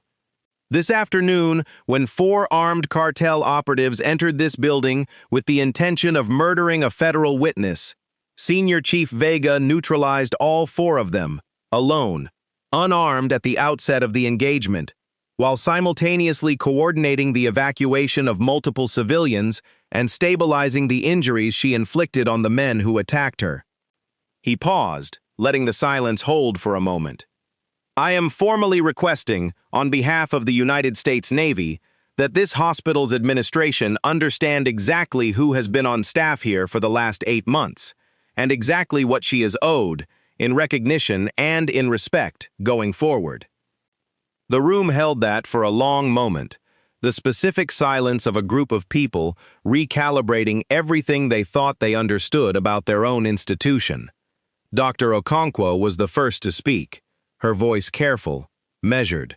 Senior Chief Vega, she said, testing the rank in her mouth the way a person tests unfamiliar ground. On behalf of this hospital, I want to say, I don't fully know what the right words are for a moment like this. You don't need special words, Elena said quietly. I did my job, the same job I've been doing here for 8 months. It just looked different today.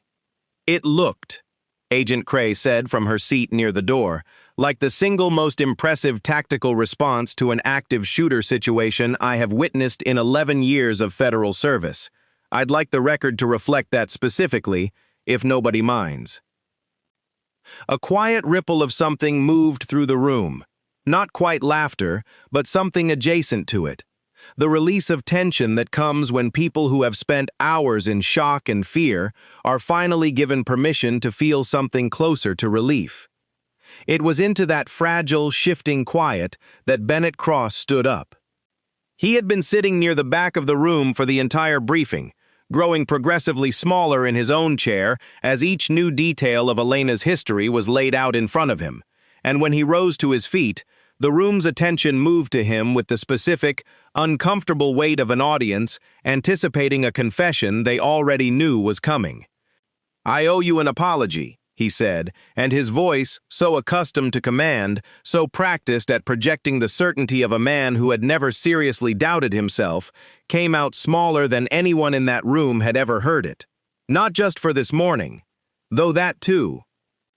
Dr. Cross, Dr. Okonkwo began, a note of caution in her voice, uncertain whether this was the appropriate venue for what was clearly about to happen.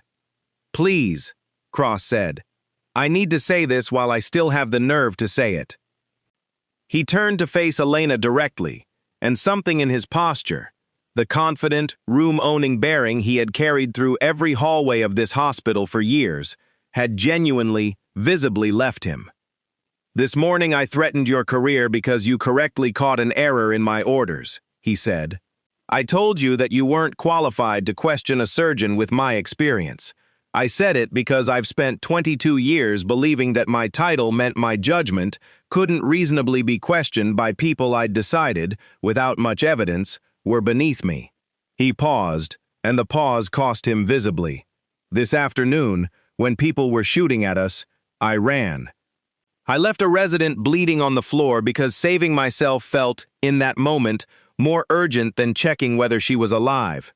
I've spent the last hour trying to find a version of that decision that doesn't make me a coward, and I can't find one, because there isn't one. The room was utterly silent.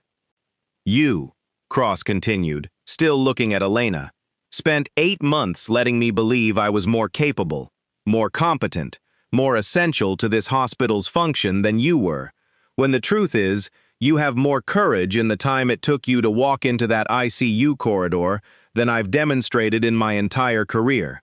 I don't know how to reconcile that. I don't know what to do with it.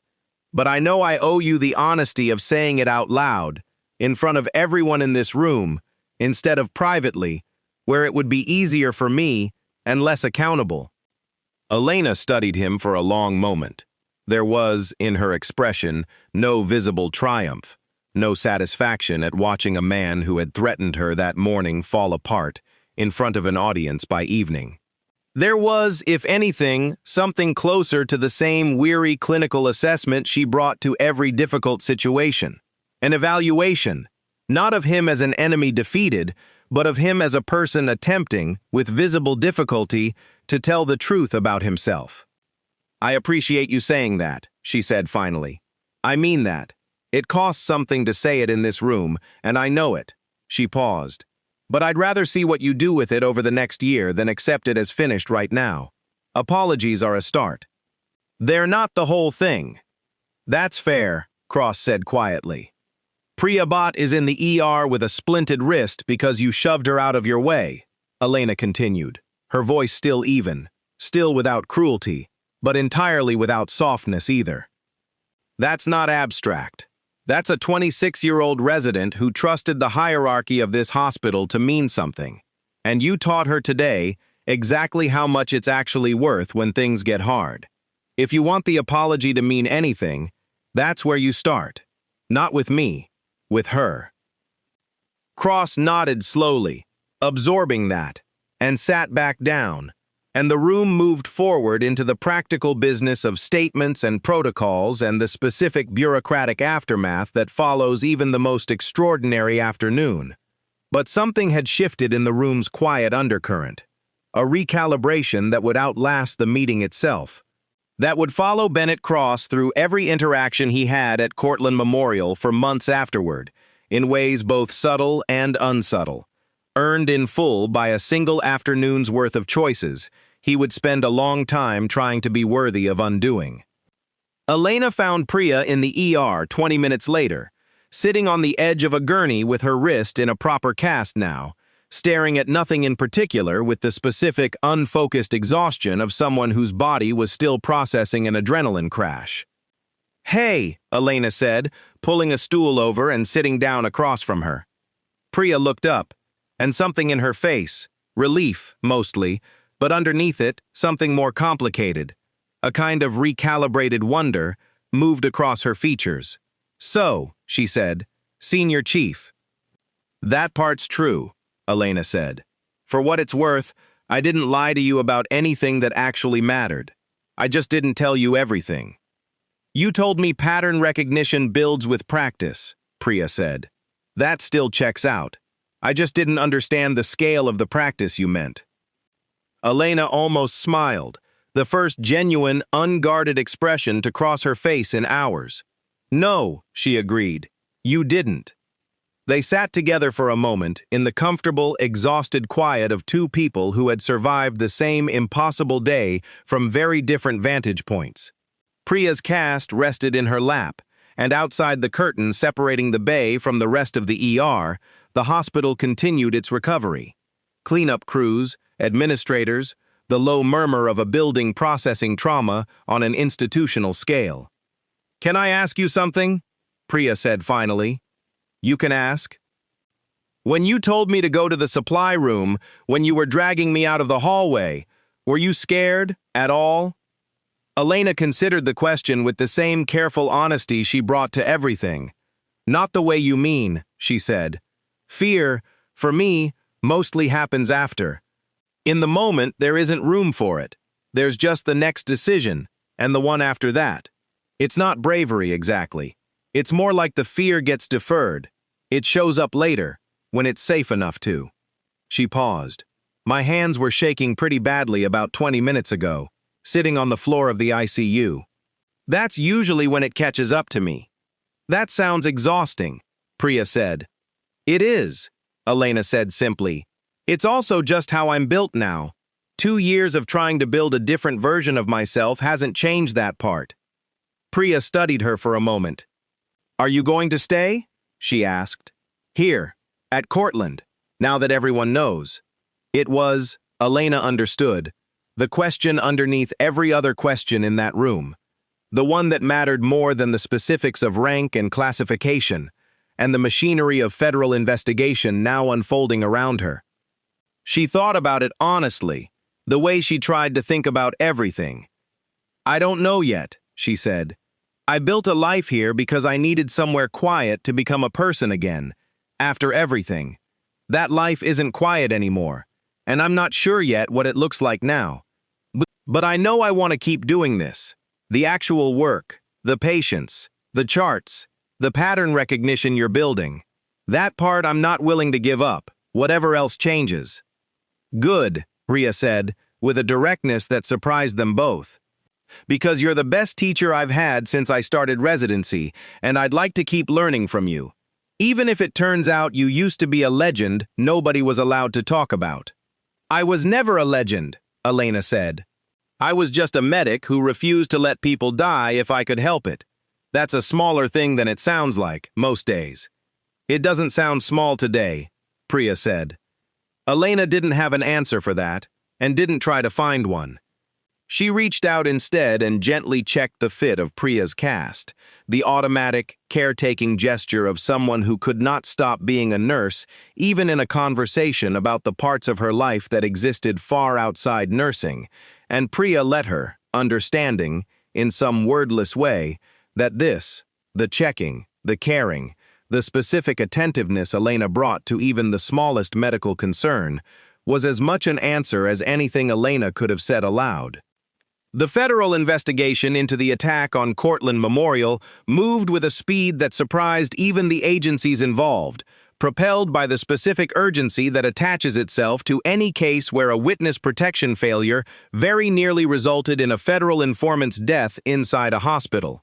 Rafael Ontiveros, recovering under armed guard from the gunshot wound Elena had given him, made the calculation that most operational lieutenants eventually make when facing decades in federal prison versus the possibility of a reduced sentence. He began, carefully and incrementally, to talk.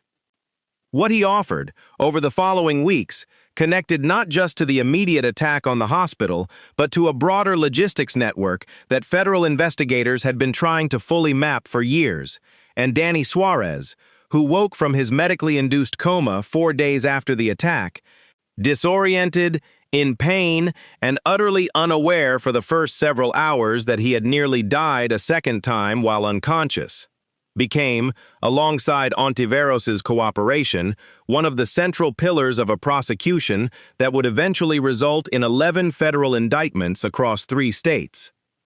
Elena visited him once, a week after he'd regained consciousness, not as his nurse. That assignment had been reassigned for obvious reasons, involving her own role in the case, but simply as the person who had, without his knowledge, been the reason he was alive to receive a second chance at cooperation, at whatever came next in a life he had spent 24 years building toward considerably worse outcomes than the one he now faced.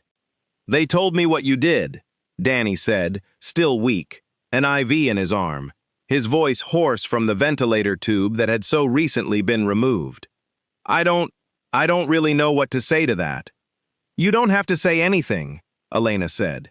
You didn't ask for any of this. You made bad choices that led you here, and you're going to spend a long time answering for them. But you didn't ask to almost get murdered in a hospital bed for something you hadn't even testified to yet. That part wasn't your fault. Why'd you do it?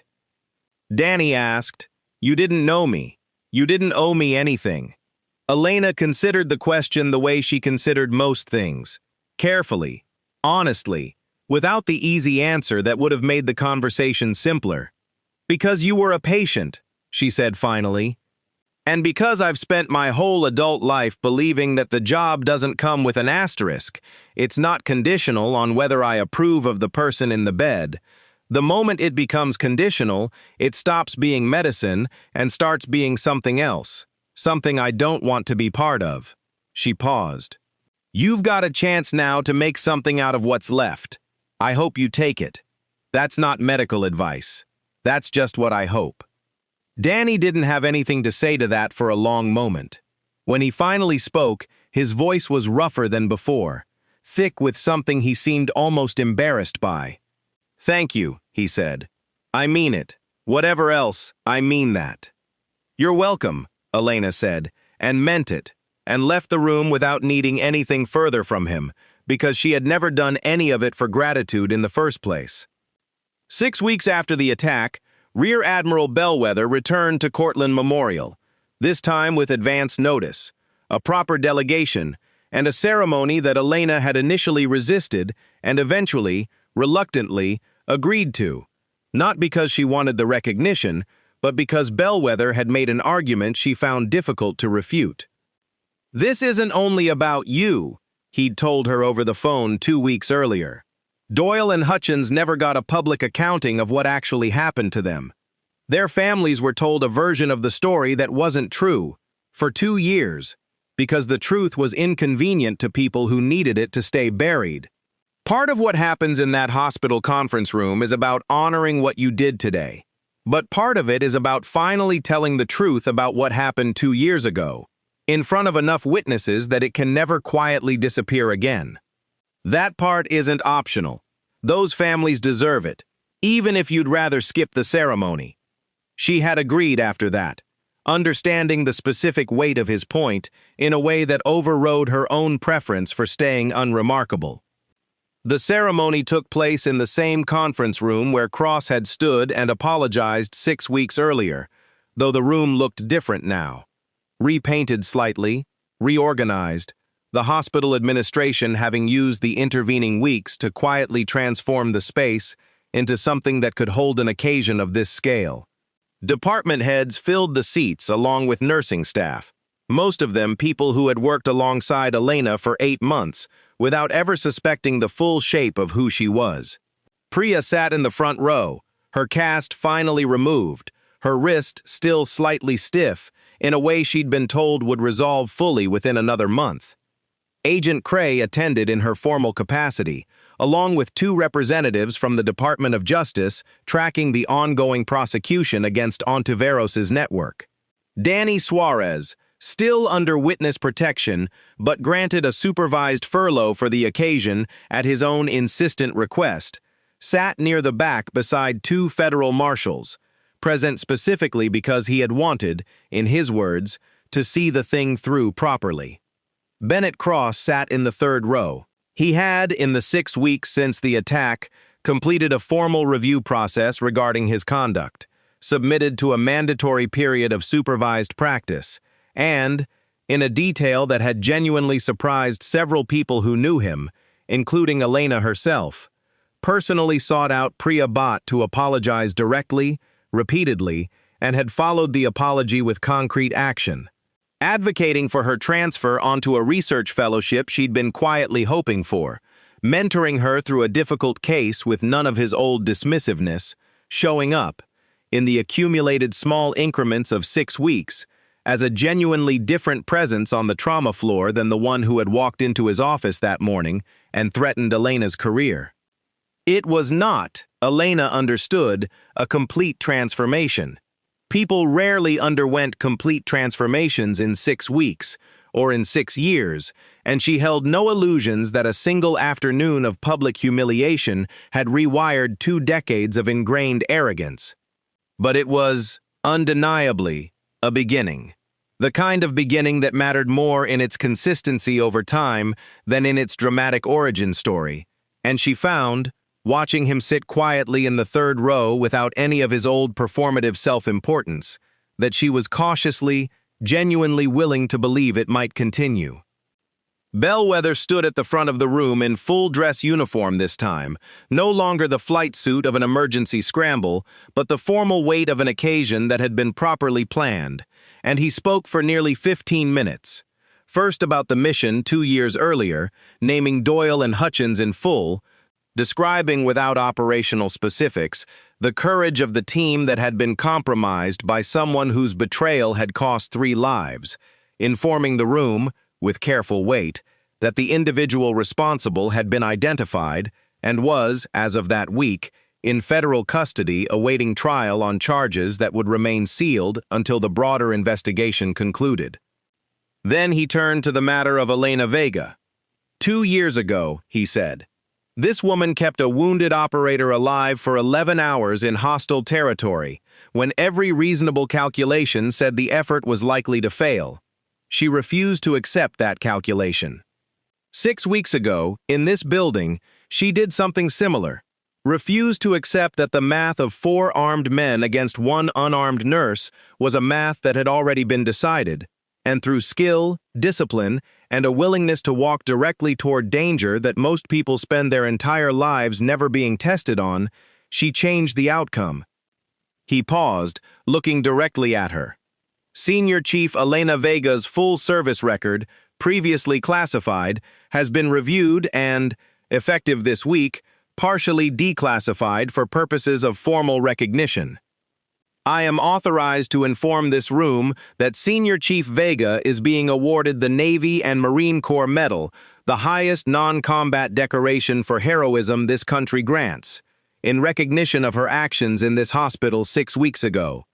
I am additionally authorized to inform this room that her prior service record, including 2 Purple Hearts and a Bronze Star with Combat V, earned during her active deployments, previously withheld from public record due to the classified nature of her assignments, has been formally reinstated to full, unclassified status, effective today. The room was silent, absorbing the specific weight of numbers that most people in it had no real framework for understanding, except in the general, instinctive sense that they represented something enormous. Senior Chief Vega, Bellwether said, please stand. Elena stood. She stood the way she did everything, without performance, without visible ceremony of her own, her spine straight, her hands loosely at her sides, the same composed stillness she'd carried through 8 months of quiet shifts and 1 afternoon of extraordinary violence.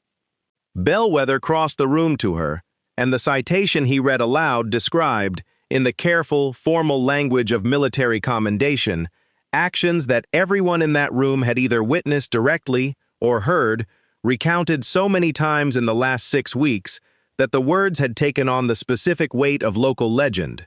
The 4 hostiles neutralized, the civilians evacuated, the federal witness kept alive, the wounded attacker treated with the same clinical care she'd have given any patient. When he finished, he pinned the medal to her uniform, a formal Navy dress uniform that had been quietly delivered to her 2 days earlier, the first time she'd worn one in over 2 years, and stepped back, and for a moment neither of them said anything. The specific silence of 2 people who understood exactly how much distance had been covered between the mission 2 years ago and this room, this moment, this long-delayed accounting finally being spoken aloud in the open air instead of buried in a file nobody was permitted to read. On behalf of the United States Navy, Bellwether said, his voice carrying the particular formal weight of an official record being spoken into existence, and on behalf of Petty Officers Marcus Doyle and Aaron Hutchins, whose service and sacrifice have finally been properly and publicly honored today. Thank you. We see you, Senior Chief. We have always owed you this. It's late in coming. It's here now. Pauline Okonkwo, no relation to the hospital's CEO, a senior charge nurse who had worked alongside Elena for all 8 months without ever suspecting the depth of what she was looking at, was the first to start clapping, alone, for 1 full second before the rest of the room joined her, the applause building through the space with the specific, cumulative warmth of an entire institution recalibrating all at once its understanding of someone it had genuinely underestimated. Elena did not cry. She had decided, somewhere in the last 6 weeks, that she was not going to cry in that room, and she held the decision the way she held most decisions, with quiet, absolute discipline. But something in her face, watching the room stand, Priya on her feet immediately, Cross rising more slowly but rising nonetheless, Agent Cray, Danny Suarez between his two marshals, the entire assembled staff of a hospital that had spent 8 months walking past her in hallways without truly seeing her, something in her face softened, just slightly, into an expression that looked, for the first time in a very long time, almost entirely like relief. After the ceremony, in the quieter aftermath of a reception the hospital had organized in the room next door, Bennett Cross found her near the window, a cup of coffee in her hand, watching the parking lot below with the same unhurried stillness she brought to everything. "I wanted to say something," he said, "that I don't think I managed to say properly 6 weeks ago." "You don't have to keep apologizing," Elena said, not unkindly. "I told you back then, it's about what you do next, not about saying it enough times." "This isn't an apology," Cross said. "Or, it's not only that. I wanted to say that watching you work, over these 6 weeks, differently than I ever let myself watch you before, has been the most instructive thing that's happened to me in 22 years of practice. Not the ceremony today, the actual work, the way you talk to patients, the way you taught Priya without ever making her feel small for not already knowing something. I built an entire career on the assumption that competence needed to announce itself, needed a certain kind of presence in a room to be real. You've spent 8 months proving that assumption wrong in ways I'm going to be unlearning for a long time." Elena considered him for a moment, this man who had threatened her career over a medication flag and then, 6 weeks later, stood in front of an entire hospital and admitted, without prompting, exactly how wrong he'd been. People were not only the worst thing they had ever done, she reminded herself, the same thought she'd carried in the parking structure weeks earlier. They were also, sometimes, whoever they chose to become in the aftermath of being shown, undeniably, exactly how far short of their own self-image they had fallen. "I appreciate that," she said. "I mean it. And for what it's worth, Priya told me about the fellowship. That was a good thing to do, not because it makes up for anything, because it was the right thing, and you did it anyway." "I'm trying," Cross said. "I don't know if that's worth much yet." "It's worth something," Elena said. "Ask me again in a year. It'll be worth more or less depending on what you do with the time in between." She looked at him for a moment longer, and something in her expression eased slightly. Not quite warmth, but the specific, hard-won respect of someone willing to extend a person the chance to prove a change was real. "That's the only kind of accounting that's ever mattered to me, Doctor. Not the speech, the year after the speech." He nodded, absorbing that, and for the first time in the entire arc of their acquaintance, something passed between them that resembled, if not friendship, at least the possibility of a working relationship built on something other than his assumed authority and her practiced invisibility. "Are you staying?" he asked. "At Cortland, now that everything's different." Elena looked out the window again, at the parking lot, at the ordinary Texas afternoon light falling across ordinary cars belonging to ordinary people, going about ordinary days, ignorant of the extraordinary things that had happened and continued to happen inside the building beside them. "I'm staying," she said. "The Navy's asked me to consult on a training program, teaching combat medicine principles to civilian trauma staff, translating some of what I learned into something hospitals like this one can actually use. I'll be doing some of that.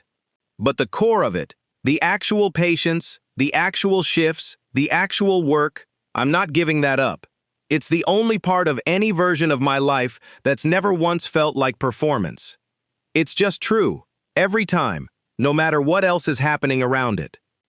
"Good," Cross said, and meant it, in the specific, still learning way of a man building a new vocabulary for meaning things he hadn't previously had the humility to mean. "This hospital is better with you in it. I should have understood that 8 months ago. I understand it now. That's enough, Elena said. That's all I ever needed anyone here to understand. 3 weeks after the ceremony, Elena drove 4 hours to a small town outside San Antonio to meet Marcus Doyle's daughter for the first time. Her name was Ainsley. She was 8 years old now, the same age Bellwether had mentioned on the rooftop weeks earlier. And she had her father's dark, serious eyebrows and a habit of asking direct questions without any of the social hesitation adults eventually learned to layer over their curiosity. Doyle's widow, a soft-spoken woman named Corinne, who had spent 2 years believing a version of her husband's death that turned out to be only partially true, met Elena at the door with an expression that held equal parts gratitude and grief, the two feelings so thoroughly tangled together that neither one could be fully separated from the other. "He talked about you," Corinne said, once they were seated in the kitchen, coffee between them. Ainsley perched at the table's edge, listening with the specific, unblinking attention of a child, sensing that something important was happening, even if she didn't fully understand its shape. Not by name. He wasn't allowed to use names.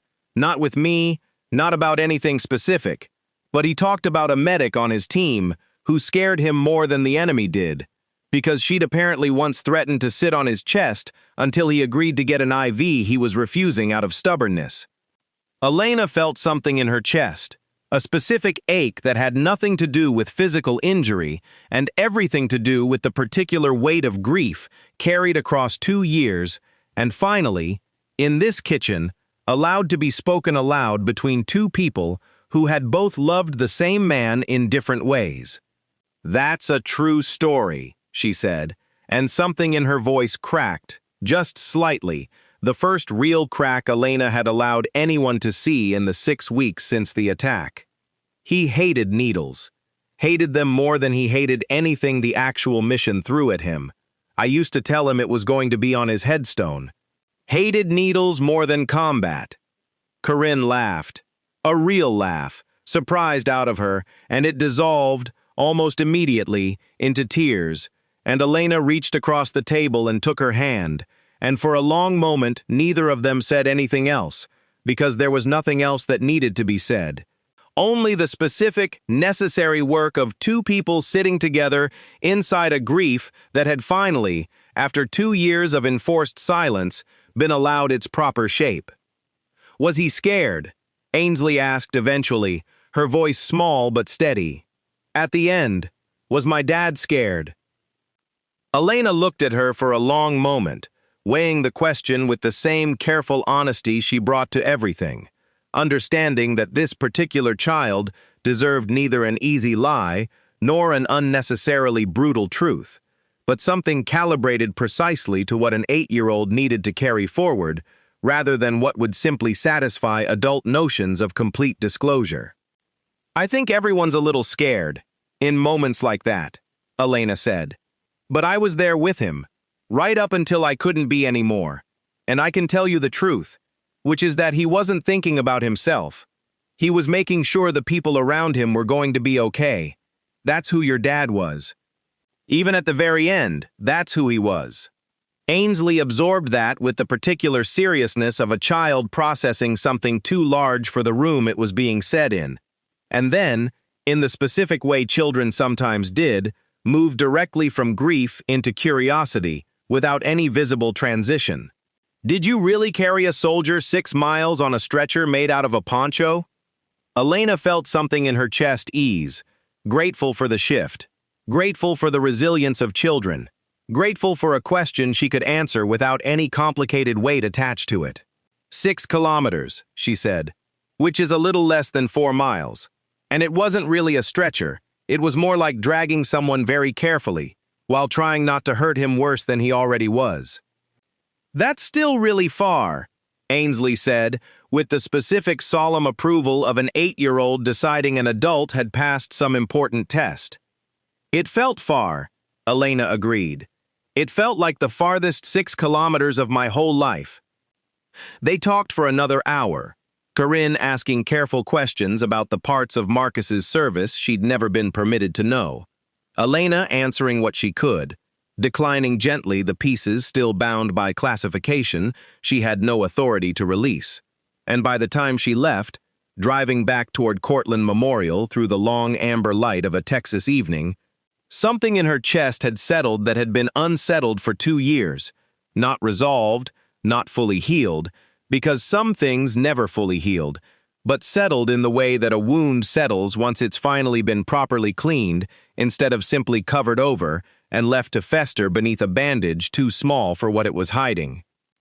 She visited Aaron Hutchins's brother 2 weeks after that, a shorter, more difficult conversation, because Hutchins's family had spent 2 years angrier than Doyle's had, angrier at an institution that had told them a partial story and expected them to be grateful for it. And Elena absorbed that anger without flinching from it, understanding that she was owed some portion of it even though she had not been the one who'd built the compromised intelligence cell that got their brother killed, because grief did not always distribute itself along the tidiest, most logical lines, and sometimes the person standing in front of you carrying the truth simply had to be strong enough to receive some of the anger that truth's arrival, however overdue, inevitably brought with it. She was strong enough. She had been strong enough for a very long time, in ways that had cost her more than most people around her would ever fully understand, and she absorbed the anger the same way she absorbed everything, without complaint, without defensiveness, simply present, simply willing to stand in the room and let the necessary things be said. 6 months after the attack, Cortland Memorial's trauma floor had settled into a new, quieter version of its old rhythms. Elena still worked her regular shifts, still caught medication errors before they became problems, still taught Priya Bhatt, now fully recovered, her wrist entirely healed, moving through her 2nd year of residency with a visible new confidence that Elena liked to think, privately, had something to do with the particular kind of mentorship she'd tried to model. Bennett Cross had, in the months since the ceremony, continued the slow, consistent work of becoming someone genuinely different from the man who'd threatened Elena's career over a medication flag. Not perfect, not fully transformed, but visibly, measurably better in the accumulated small choices of an ordinary working week, which was, Elena had come to believe, the only kind of transformation that ever actually meant anything. She had testified, twice, in federal proceedings connected to both the cartel prosecution and the reopened investigation into the mission 2 years earlier, and both times she had done it with the same flat, precise clarity she brought to everything, refusing to perform emotion for an audience even in moments that would have justified considerable emotional display, because performance had never been the point. The truth had always been the point. She had simply, for 2 years, been prevented from telling it, and now that the prevention had been lifted, she told it plainly, completely, and let the consequences fall where the evidence actually placed them. She had, occasionally, thought about leaving nursing altogether, about accepting one of several offers that had come her way in the aftermath of her story becoming public. Training positions, consulting roles, a standing offer from Bellwether's command to return to active service in an advisory capacity.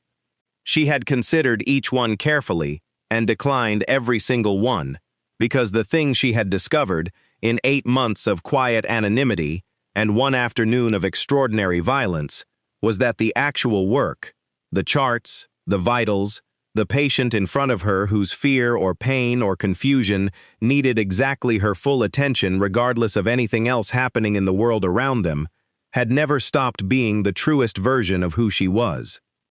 She was not, in the end, a legend, whatever the headlines had eventually called her, whatever the training academies now used her case study to teach, whatever medal now sat, rarely worn, in a drawer in her apartment because she had never much cared for the ceremony of displaying it. She was a medic.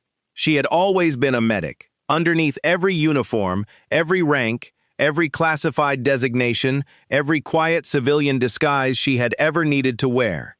She had built her entire adult life around a single, uncomplicated commitment.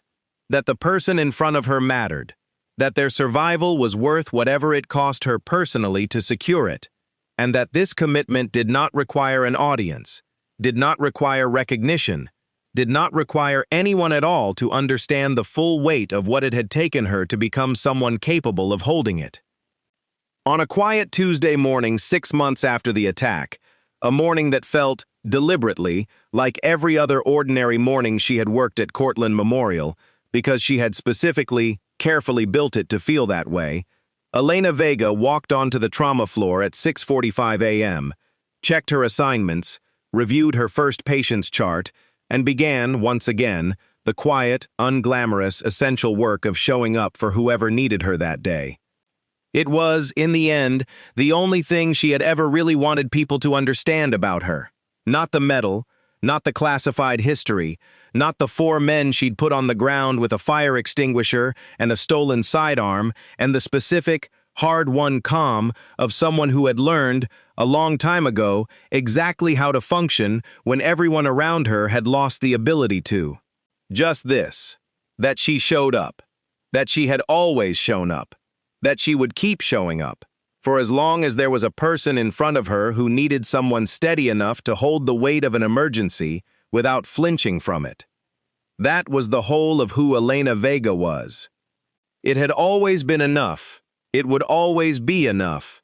And on the mornings that mattered most, the ordinary ones, the extraordinary ones, and every quiet, unremarkable one in between, that had never once required anyone else's permission to be true,